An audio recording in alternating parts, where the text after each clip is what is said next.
Diniskwalipika ng International Criminal Court o ICC appeals judges si Prosecutor Karim Khan sa kasong Crimes Against Humanity na kinakaharap ni dating Pangulong Rodrigo Duterte.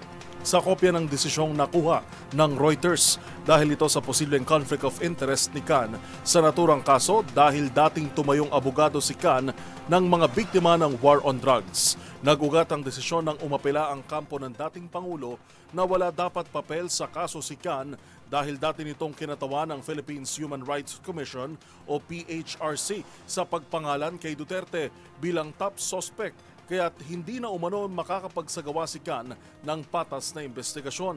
Una nang sinabi ni Khan na wala siyang direktang kinalaman sa investigasyon o pag-interview sa sinumang biktima o witness at walang conflict of interest sa kanyang pagiging kinatawan ng PHRC.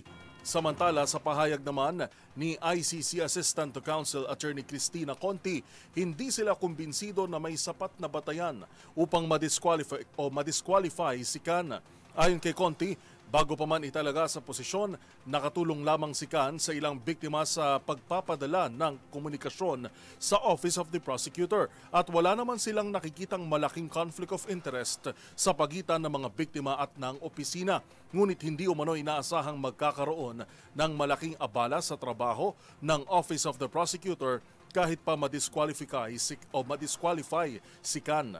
Git pa nito, mainam na hintayin muna ang magiging desisyon ng appeals.